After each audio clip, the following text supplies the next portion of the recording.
नमस्कार दोस्तों, thermal power plant series में पिछले वीडियो तक हम लोगों ने ये जाना कि जनरेटर में इलेक्ट्रिसिटी कैसे जनरेट होती है।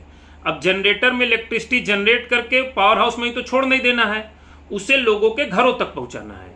तो जनरेटर में जो इलेक्ट्रिसिटी जनरेट होती है वो लोगों के घरों तक किन किन चैनल से और किन किन स्टेप्स में होकर पहुंचती है वो हम इस वीडियो में जानेंगे।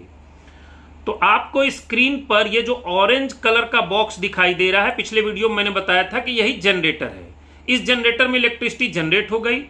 इस जो जनरेटर के अंदर इलेक्ट्रिसिटी जनरेट हो गई उसे जनरेटर से बाहर कैसे निकालेंगे। तो जनरेटर, वो जनरेटर फाउंडेशन पे फिक्स था। एक ये जनरेटर है जो फाउंडेशन से निकाला हुआ है। कलर पे मत जाइएगा, वो ऑरेंज था, ये ग्रीन है। अब आपको दिखाने के लिए हम उसी जनरेटर को तो उखाड़ नहीं देंगे।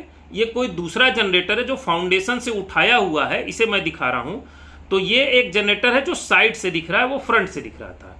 साइड से देखेंगे तो आपको जनरेटर के बॉटम में यहां पर बुशिंग लगे हुए मिलेंगे। ये बुशिंग लगे हुए हैं। जो जनरेटर के अंदर वाइंडिंग हुई है, इस वाइंडिंग के जो इंड हैं, एक इंड को एक न्यूट्रल बुशिंग के थ्रू और दूसरे इंड को फेज बुशिंग के थ्रू इस जनरेटर से बाहर निकाला जाता है। बुशिंग के थ्रू इसलिए बाहर निकाला जाता है क्योंकि हमें एक ऐसा अरेंजमेंट चाहिए था कि जो इस जनरेटर को बाहर के हवा से सील रखे, क्योंकि जनरेटर में हाइड्रोजन भरी होती है कूलिंग के लिए। तो हाइड्रोजन भी स्केप ना हो और ये हमारे जो बार थे वो जनरेटर की बॉडी से टच ना हो, तो इसीलिए बुशिंग का अरेंजमेंट किया जाता है। जो जनरेटर का 500 मेगावाट जनरेटर का जो आउटपुट वोल्टेज होता है वो लगभग 21,000 वोल्ट के करीब होता है। ऐसे वोल्टेज को छुएंगे तो वहीं राख हो जाएंगे, सीधे विसर्जन करना पड़ेगा गंगा जी में।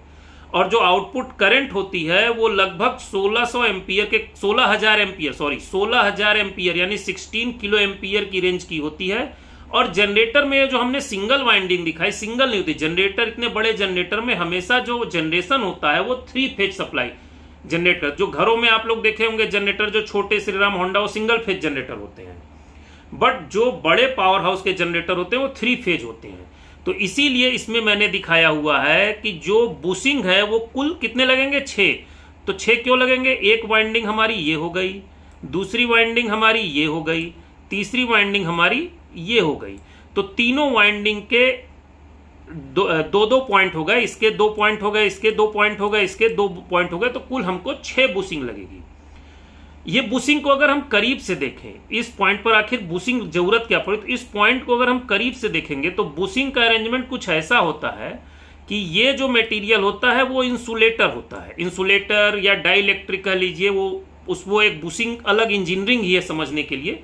ये समझ लीजिए कि ये जो है, ये जो चीज है ये इंसुलेटर है और इसके बीच में ये कंडक्टर जाता है। इसके बीच में ये कंडक्टर जाने से क्या होता है कि ये बुशिंग को जनरेटर की बॉडी, जो कंडक्टर है, जनरेटर का मेन कंडक्टर है, उसको जनरेटर की बॉडी से सेपरेट कर देता है। इसको अगर आप देखना चाहेंगे तो इस फोटो में देखिए, ये जो ब्राउन कलर का इस फोटो में दिख रहा है अरेंजमेंट, ये जो ब्राउन कलर का अरेंजमेंट है ये बुशिंग है। बुशिंग के बीच में ये कंडक्टर है और ये जनरेटर बॉडी है। तो इस बुशिंग में ऐसा अरेंजमेंट होता है कि इसको हमने जनरेटर बॉडी से बोल्टेड कर दिया और इसको हमने जो जनरेटर का अंदर वाला कंडक्टर बाहर निकाल रहे थे उससे कनेक्ट कर दिया। तो जनरेटर बॉडी को इससे कनेक्ट करने से हमारा क्या हुआ, ये बीच का पोर्शन इंसुलेटर है, ये इतना पोर्शन जो है इंसुलेटर है। तो हमारा कंडक्टर बिना जनरेटर बॉडी से टच हुए बाहर निकल जाएगा। अगर आप इसको यहां इस पोर्शन को बड़ा करके देखेंगे तो यहां पे ये अरेंजमेंट है और इसमें देखिए होल्स बने हुए हैं।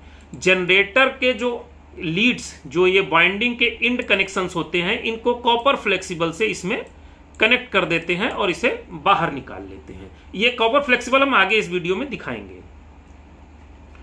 बुशिंग का नाम आया तो पहले जान ले बुशिंग कितने टाइप्स के होते हैं। बुशिंग के टाइप, उसके मैन्युफैक्चरिंग, कंस्ट्रक्शन, डिजाइन, कई तरीके से उसके मटेरियल पे कई टाइप से होते हैं। बट जो सबसे जरूरी चीज है वो इंसुलेटिंग मीडिया की अगर बात करें, किससे आइसोलेशन, वो जो इंसुलेटिंग मीडिया हमने इसमें दिखाया था ये ब्राउन कलर वाला, तो ये जो ब्राउन कलर वाला इंसुलेटिंग मीडिया था, इसके आधार पर एक तो एयर इंसुलेटेड बुशिंग होते हैं, दूसरा ऑयल इंसुलेटेड या ऑयल फील्ड बुशिंग होते हैं, oil impregnated paper insulated bushing, मतलब कि बीच में कंडक्टर है, बीच में हमने ये कंडक्टर बना दिया।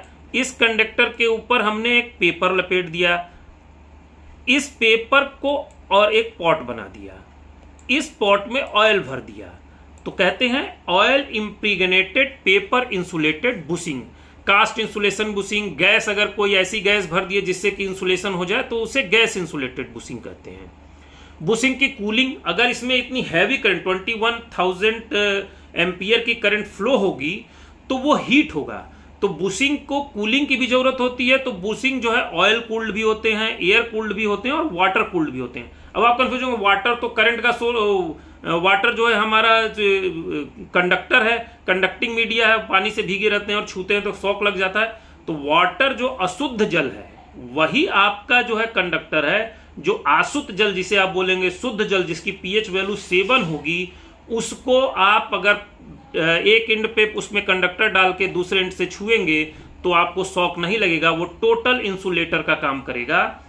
तो पीएच वैल्यू 7 मेंटेन करके वाटर को डालते हैं और बुशिंग की कूलिंग कर देते हैं। ये देखिए यहां पर लिखा पीएच। लेकिन नॉर्मली सेफ्टी फैक्टर को देखते हुए हम थोड़ा सा एल्कोलाइन पीएच वैल्यू 8 to 9 डालते हैं, रखते हैं, जिससे कि जिस वाटर को हम यूज करते हैं कूलिंग के लिए। इसकी कंडक्टिविटी 2 मेहो, ओम की जो कंडक्टिविटी का मेजरमेंट होता है मेहो होता है 2 मेहो पर सेंटीमीटर होता है। लेकिन पानी में पीएच वैल्यू 7 होने के साथ साथ किसी भी तरह की मैकेनिकल या ऑक्सीजन की इंप्योरिटी नहीं होनी चाहिए। आगे चलते हैं। तो ये जनरेटर के बुशिंग से हमने इसमें 3 दिखाया है, आप ये मान के चलिए कुल 6 बुशिंग होते हैं। 3 बुशिंग के आउटपुट को वहीं शॉर्ट कर देते हैं। 3 बुशिंग का जो आउटपुट है उसको जनरेटर के ही नीचे ला करके शॉर्ट कर देते हैं, जिसको एनजीआर के थ्रू शॉर्ट कर दिया, जैसे शॉर्ट कर दिए। जो बाकी तीनों फेज निकले वो इसके अंदर आकर के और आईपीबीडी यानी आइसोलेटेड फेज बस डक्ट के थ्रू जनरेटर ट्रांसफार्मर में चले जाते हैं। ये तीनों फेज, एक फेज को हम लोग बोलते हैं आर, दूसरे को बोलते हैं वाई और तीसरे को बोलते हैं बी। आर वाई बी, ये तीनों फेजों को लेकर के हम लोग जनरेटर ट्रांसफार्मर में डाल देते हैं। अब आईपीबीडी को फुल फॉर्म होता है आइसोलेटेड फेज बस डक्ट। बस डक्ट वैसे कुल लगभग 3 तरह के होते हैं जो प्लांटों में यूज होते हैं। पहला होता है आईपीबीडी, जो कि आपको पिछले दिखाया गया यूज है। जब बहुत हाई वोल्ट 11 केवी तक लगभग हम एसपीबीडी यूज करते हैं, 3.3 केवी तक नॉन एसपीबीडी यूज करते हैं, और 21 केवी यानी 11 केवी से ऊपर जब चले जाते हैं तो प्रैक्टिस है कि आईपीबीडी यूज करते हैं। आईपीबीडी को कहते हैं आइसोलेटेड फेज बस। आइसोलेटेड का मतलब यह है कि तीनों बस डक्ट, ये देखिए क्रॉस सेक्शन अलग अलग चल रहे हैं, तीनों के लिए चैम्बर अलग, इंक्लोजर अलग है। ये हमारी बस बार हो गई, ये जो दिख रही है चौकोर आपको, यही है बस बार, और ये जो गोल सा है ये इंक्लोजर। ये बस बार इस इंक्लोजर में कहीं टच नहीं होता है। ये बस बार और इंक्लोजर के बीच में इंसुलेटर्स पड़े होते हैं। इंसुलेटर हम आगे दिखाएंगे वीडियो में कैसा होता है। ये समझ लीजिए कि ये बस बार इस इंक्लोजर में कहीं टच नहीं होते हैं, ये इंसुलेटर के थ्रू सेपरेटेड होते हैं। एसपीबीडी का मतलब होता है सेग्रीगेटेड फेज बस डक्ट। इसमें बस डक्ट आपकी जो है एक इंक्लोजर में रहेगी, मगर तीनों बस बार के लिए अलग अलग चैम्बर बने हुए हैं। एक ही बड़ा इंक्लोजर बना करके 3 अलग अलग, समझिए एक ये वाले जो हैं ये एक बिल्डिंग में सबको अलग अलग फ्लैट मिला है, और ये वाले में जो है एक ही फ्लैट में 3 अलग अलग कमरे हैं। ये नॉन सेग्रीगेटेड फेज बस डक्ट में इंक्लोजर एक होता है, मगर बस बार अगल बगल चलते हैं, इनके बीच में एक डिस्टेंस मेंटेन किया जाता है, मगर इनके बीच में कोई सेपरेशन, अलग कमरा नहीं होता है। ऐसे समझ लीजिए कि एक ही कमरे में पर्दे टांग करके 3 लोग रह रहे हैं। आगे बढ़ते हैं। अब जो जनरेटर में हमारी ये इलेक्ट्रिसिटी जनरेट हुई, यहां जो इलेक्ट्रिसिटी जनरेट हुई ये बस डक्ट के थ्रू जनरेटर में पहुंची। जनरेटर में इसका कनेक्शन कैसे होता है? जनरेटर के इंड पे जो बुशिंग होते हैं उनमें ये फ्लेक्सिबल होते हैं। ये जो 3 हम दिखा रहे हैं आर वाई बी, ये 3 फ्लेक्सिबल हैं, वो जनरेटर के एक इंड पर कनेक्ट हो जाते हैं। जनरेटर ट्रांसफार्मर का काम क्या होता है? जनरेटर ट्रांसफार्मर इस 21 केवी वोल्टेज जो जनरेटर से जनरेट होता है, इसको स्टेप अप करके 400 केवी में कन्वर्ट करता है। यानी अभी तो 21 केवी खतरनाक था, अभी हम कितने केवी में पहुंच गए? 400 केवी में जनरेट कर गए। जो ट्रांसफार्मर होते हैं वो जनरली 2 टाइप्स के होते हैं। बेसिकली 2 ही तरह के ट्रांसफार्मर होते हैं, एक कहते हैं स्टेप अप, एक कहते हैं स्टेप डाउन। अगर ट्रांसफार्मर के प्रिंसिपल को समझना चाहेंगे तो ट्रांसफार्मर जो है फैराडे के म्यूचुअल इंडक्शन लॉ पर काम करता है। तो थोड़ा सा फैराडे का म्यूचुअल इंडक्शन समझ लेते हैं। अगर हम एक वाइंडिंग ले लें और एक और वाइंडिंग ले लें और एक तरफ एसी वोल्टेज, एसी होना जरूरी है क्योंकि एसी प्रत्यावर्ती धारा ही जो है वो ट्रांसफार्मर में म्यूचुअल इंडक्शन का काम करेगी। डीसी करंट ट्रांसफार्मर में म्यूचुअल इंडक्शन का काम नहीं करेगी। तो अगर हम इसके एक एंड पर कोई वोल्टेज एसी सप्लाई लगा दें, इधर फेज इधर न्यूट्रल कनेक्ट कर दें, तो इसके आउटपुट में हमको एक वोल्टेज मिलेगा। इस वोल्टेज की जो वैल्यू होगी वो इस पर डिपेंड करेगी कि ये स्टेप अप ट्रांसफार्मर है या स्टेप डाउन ट्रांसफार्मर है। ट्रांसफार्मर का उपयोग इनपुट वोल्टेज को आउटपुट में या तो बढ़ाने के लिए होता है या घटाने के लिए होता है। Generator transformer step up transformer होता है जो 21 केवी को 400 केवी में कन्वर्ट कर देता है। जो ट्रांसफार्मर के कोर, जो ट्रांसफार्मर एक ऐसे आयरन कोर पर के आयरन का कोर होता है, इसे कोर कहते हैं, और इसके ऊपर वाइंडिंग को लपेटा जाता है। ट्रांसफार्मर के कोर की भी डिजाइनिंग बहुत स्पेशल होती है। ट्रांसफार्मर के कोर को एक सॉलिड नहीं रखते हैं।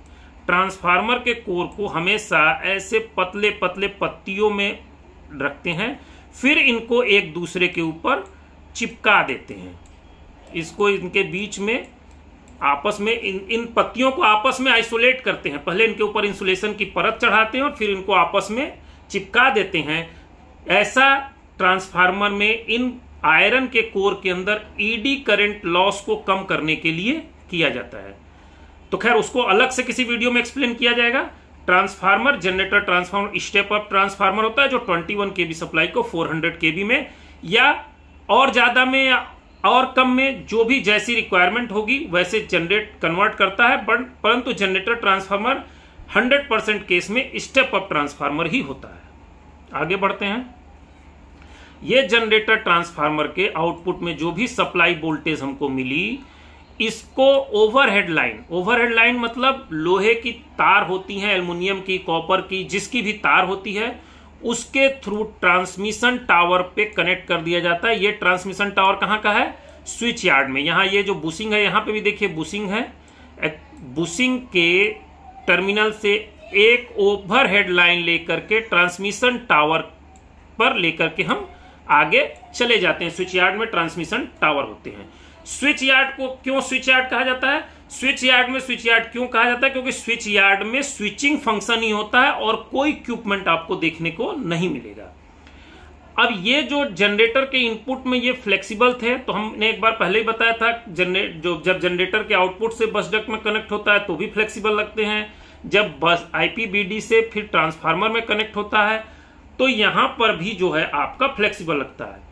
तो फ्लेक्सिबल, कॉपर फ्लेक्सिबल कैसे होते हैं? यहां पर जो फ्लेक्सिबल लगते हैं ये कॉपर फ्लेक्सिबल होते हैं। ये कॉपर फ्लेक्सिबल देखिए ऐसे होते हैं। ये कॉपर फ्लेक्सिबल के एंड पे कॉपर की 2 एंड होते हैं, रिंग होते हैं, उनके बीच में कॉपर की पतली पतली तारों को आपस में जैसे चोटी गुथ देते हैं, चोटी ही प्रैक्टिकली गुथ देते हैं और चोटी बना करके उसको आपस में क्रिम्प, अंत में लग लगा देते हैं, कॉपर लग लगा देते हैं जिसमें होल होते हैं। एक एंड को बस डक्ट में कनेक्ट कर देंगे और दूसरे एंड को बुशिंग के टर्मिनल कनेक्ट कर देंगे।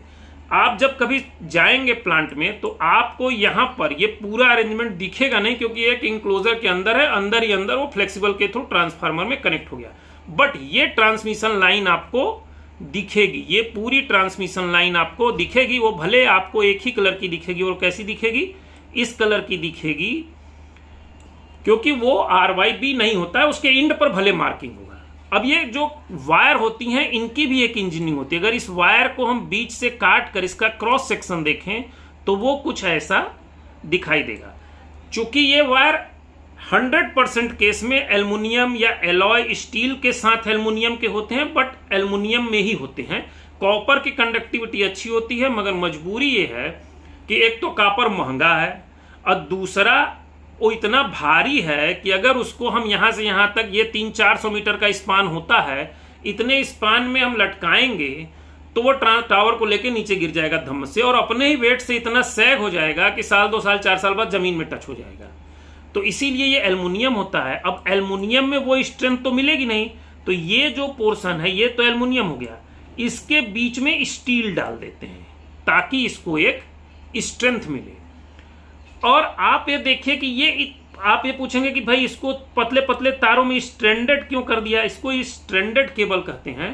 स्ट्रैंडेड इसलिए किया जाता है कि अगर एसी करंट किसी तार में फ्लो करानी है, वायर में, किसी भी वायर में एसी करंट फ्लो करानी है, तो वो उसके सरफेस की ओर फ्लो होगी। अगर आप इसका कनेक्शन देखेंगे, अगर ये मान लीजिए कोई वायर है, एसी वायर है, इसका क्रॉस सेक्शन देखेंगे, अगर ये सॉलिड होगा तो जो एसी करंट होगी वो इसके सेंटर में न फ्लो होकर के वो इसके आउटर सरफेस में यहां पर फ्लो होने का ज्यादा प्रयास करेगी। यानी करंट सेंटर से आउटर की ओर दाएंगे तो ज्यादा होती जाएगी, करंट की डेंसिटी ज्यादा होती जाएगी।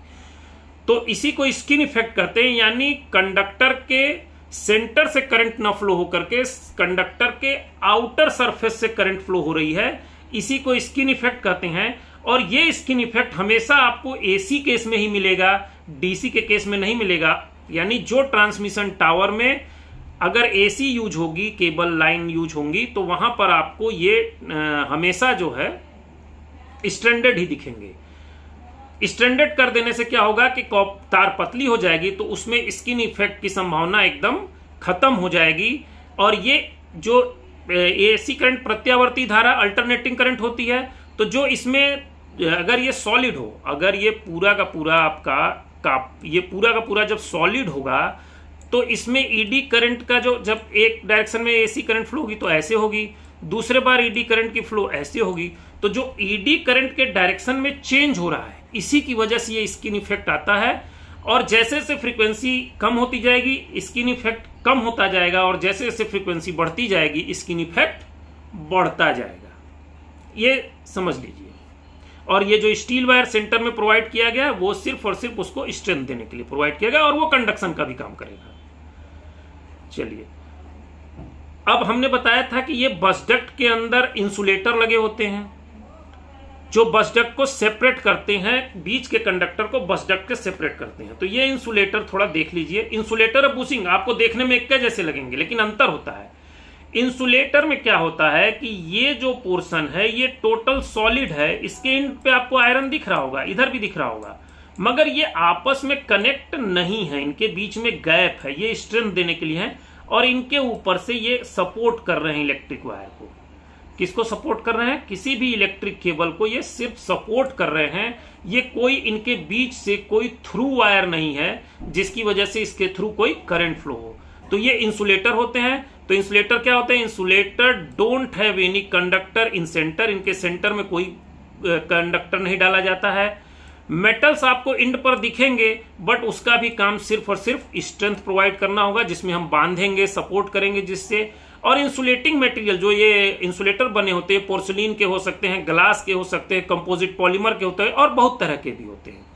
अगर हम इसको बुशिंग से कंपेयर करें, जो ये ट्रांसफार्मर के ऊपर हम लोग को बुशिंग देखने को मिलता है, तो बुशिंग के बीच में हमेशा एक सेंटर में इलेक्ट्रिक वायर कनेक्शन होगा जो थ्रू आउट होगा, जो अंदर की वाइंडिंग से कनेक्ट होगा। इसके भी एंड में आपको मेटल मिल सकते हैं इसको सपोर्ट करने के लिए, जनरली होते हैं, कभी कभी नहीं भी होते हैं। ये भी पोर्सिलीन के हो सकते हैं, पेपर के हो सकते हैं, रेजिन के हो सकते हैं। इनका भी मटेरियल जो है वो इंसुलेटर के मटेरियल के हो सकता है, बट उपयोग की वजह से, जैसे इंसुलेटर को जो है ज्यादा स्ट्रेंथ की जरूरत है, उसे केबल को रोक के रखना है। बुशिंग में हो सकता है कम स्ट्रेंथ वाले पॉइंट हो, जहां सिर्फ ये यहाँ पे मान लीजिए ओवरहेड वाले ये बुशिंग है, तो ये तो ज्यादा लोड लेंगे। मगर जिनमें सिर्फ और सिर्फ फ्लेक्सिबल लगना है, उसको तो इतने लोड लेने की जरूरत नहीं, तो उसका मटेरियल अलग होगा। तो आगे चलते हैं। अब यहां पर हमने 3 चीजें दिखाई थी। इस ट्रांसमिशन टावर में जो ये केबल कनेक्ट हो रहा है, ये केबल बुशिंग पे कनेक्ट हो रहा है। जाहिर सी बात है, टावर में कनेक्ट करेंगे नहीं, टावर में करंट आ जाएगी। तो ये इंसुलेटेड पोर्शन होता है। तो हमने यहां पर एक बुशिंग हो गया, टावर हो गया। तो अब हमने इंसुलेटर समझा दिया। अब आते हैं थोड़ा टावर के बारे में जान लेते हैं। देखिए, टावर का कंस्ट्रक्शन एक हमने यहां दिखाया है, लेकिन टावर 100 तरीके के होते हैं। इस टावर में जो नीचे का पोर्शन है ये मेन लेग बोलेंगे, इसको क्रॉस आर्म बोलते हैं। ये जो है आपका कंडक्टर बंडल हो गया। ये इंसुलेटर स्ट्रिंग मतलब इंसुलेटर होते हैं, उनको आपस में जोड़ दिया जाता है, इसलिए इसको इंसुलेटर स्ट्रिंग कहते हैं। थोड़े फ्लेक्सिबल भी होते हैं, ये झूल सकते हैं, इनका अरेंजमेंट ऐसा किया जाता है। और ये ओवरहेड ग्राउंड वायर होता है, इनके ऊपर में एक ओवरहेड ग्राउंड वायर यहां पे चलता है। ये तो मान लीजिए आर फेज के लिए हो गया, ये वाई फेज के लिए हो गया, और ये बी फेज के लिए हो गया। इसके ऊपर में एक ग्राउंड वायर चलता है। मान लीजिए कभी बिजली गिरी, कोई आकाशीय बिजली हुई, लाइटनिंग हुई, तो वो जो है यहाँ पर एक ग्राउंड वायर, उस ग्राउंड वायर हमेशा इसकी बॉडी से कनेक्ट होता है और वो इसको ग्राउंड कर देगा। ये इंसुलेटर स्ट्रिंग इसलिए होता है ताकि हमारा R phase, Y phase, B phase इस टावर से कनेक्ट ना हो। एक टावर जनरली इंडिया में तो लोग जो है वहां रहते हैं और धीरे धीरे ये एक एक इसके आर्म और बीम और ये सब कनेक्ट करके इरेक्ट करते हैं। ऐसी जगह जहां पर कि कैंप डाल के रह पाना मुश्किल है, लोग नहीं रह पाते हैं, वहां पर हेलीकॉप्टर के सहारे पहले से कहीं पर असेंबल कर लेते हैं, फिर हेलीकॉप्टर से लिफ्ट करके वहां पर ले जाकर के रख देते हैं। इसमें टावर में एक चीज नहीं दिखाई गई है, ये जो आपका ट्रांसमिशन लाइन जा रही है, यहां पर जो केबल होता है, यहां पर एक डैम्पर भी लगाए जाते हैं। इस जगह पर यहां पर एक डैम्पर लगाए जाते हैं। जब हवा चलेगी तो ये तार बहुत तेजी से हिलेंगे, तो कभी कभी ऐसा हो सकता है कि ये ऑसिलेशन की स्टेज में आ जाएं और ये टावर को लेकर के नीचे गिर जाए। तो उसको अवॉइड करने के लिए यहां पर एक डैम्पर होते हैं। हर केबल में यहां पर एक डैम्पर होते हैं, जो हवा के कारण जो स्विंग वाइब्रेशन हो रहा है इसमें, उसको डैम्प कर देते हैं, खत्म कर देते हैं। ट्रांसमिशन टावर कितने तरह के होते हैं देख लीजिए। ट्रांसमिशन टावर कम से कम नहीं तो 100 तरीके के होते हैं। इनके नाम भी बड़े अजीब होते हैं। Cow tower, dog tower, cat tower, जो डॉग की तरह दिखे वो डॉग टावर, जो कैट की तरह दिखे वो कैट टावर, वेस्ट टावर। तो ये सारे टावर के नाम होते हैं, ये बहुत ज्यादा जानने की चीज नहीं है। अब ये ट्रांसमिशन टावर के थ्रू स्विच यार्ड में सप्लाई पहुंच गई। स्विच यार्ड में स्विचिंग होती है, यानी कि एक जो स्विच यार्ड में स्विचिंग कैसे होती है, स्विच यार्ड में बड़े बड़े ऐसे रॉड लगे होंगे, ठीक है। इसके इधर मान लीजिए कि आर फेज आकर के कनेक्ट हो गया। अब ये दूसरा कोई टावर है, इसमें सप्लाई देनी है। ये टावर है, नीचे से ऐसे आया हुआ है टायर और टावर, और इसमें ये इंसुलेटर लटक रहा है। यहां पर एक बस बार है, इसको सप्लाई देनी है। तो जो स्विच यार्ड का काम सिंपल ये होता है कि हम इसको जब भी ऑन करें तो ये इससे कनेक्ट हो जाए और इस टावर में सप्लाई, इस टावर से जो केबल्स कनेक्ट, वो ट्रांसमिशन लाइंस कनेक्ट है, उनमें सप्लाई हो जाए। तो मान लीजिए, तो ये आप स्विच यार्ड में जाएंगे तो आपको कुछ नहीं दिखेगा, सिर्फ ट्रांसफार्मर। स्विच यार्ड में सिर्फ और सिर्फ काम होता है स्विचिंग का, यानी कि एक पोल से दूसरे पोल में सप्लाई भेज देना, दूसरे पोल से तीसरे पोल में, चौथे पोल में, खाली पोल से पोल सप्लाई भेजी जाती है और वोल्टेज को अप डाउन करना। मान लीजिए कि हमारा स्विच यार्ड 400 केवी का है, अगले का स्विच यार्ड 765 केवी का है, तो हम क्या करेंगे, फिर एक ट्रांसफार्मर डालेंगे जो 400 केवी को 765 केवी में कन्वर्ट करेगा, फिर उसके पोल से हम कनेक्ट करेंगे। तो स्विच यार्ड में सिर्फ यही होता है। एक स्विच यार्ड का आप ये फिगर देख लीजिए, ये भी फिगर देखिए, ये भी फिगर देखिए, सब स्विच यार्ड है। इनमें सिर्फ और सिर्फ पोल और ट्रांसफार्मर और इंसुलेटर ही आपको दिखेंगे। तो फॉर एग्जांपल, अगर ये स्विच यार्ड पावर हाउस ए है, मान लीजिए दिल्ली में है, ये मान लीजिए कि आपका पावर हाउस बी है, ये कहीं कलकत्ता में है, दिल्ली के पास हरियाणा में है, और ये मान लीजिए आपका स्विच यार्ड जो गाजियाबाद में है। ये तीनों पावर हाउस स्विच यार्ड जो है आपस में ट्रांसमिशन लाइंस के थ्रू, ये जो ट्रांसमिशन लाइंस हैं इनके थ्रू कनेक्ट रहते हैं। ये ट्रांसमिशन लाइन आते रहेंगे, ये एक ट्रांसमिशन लाइन इससे इसको जाएगा, इससे इसको जाएगा, इससे इसको जाएगा। इस पूरे अरेंजमेंट को ही ग्रिड कनेक्शन कहते हैं। नॉर्मली आप लोग बोलते हैं ना ग्रिड फेल हो गया, ग्रिड फेल हो गया, तो ग्रिड कुछ होता नहीं, ग्रिड आपको कहीं मिलेगा नहीं। एक स्विच यार्ड से दूसरे स्विच यार्ड, दूसरे से तीसरे, तीसरे से चौथे, चौथे से पांचवे, ये जो आपस में कनेक्ट होकर एक नेटवर्क बनाते हैं, इसी नेटवर्क को ग्रिड कहा जाता है। तो जैसे नॉर्दर्न का एक नेटवर्क हो गया, एक ईस्टर्न का नेटवर्क हो गया, एक साउथ का नेटवर्क हो गया, एक वेस्ट का नेटवर्क हो गया। तो इस नेटवर्क को अलग अलग कर दिए, तो एक नॉर्दर्न ग्रिड, एक साउदर्न ग्रिड, एक ईस्ट ग्रिड, एक वेस्ट ग्रिड हो गया। ये ग्रिड हमेशा आपस में कनेक्ट होते हैं। नॉर्दर्न ग्रिड में अगर सप्लाई फेल होगी तो वो साउदर्न ग्रिड से सप्लाई ले सकता है।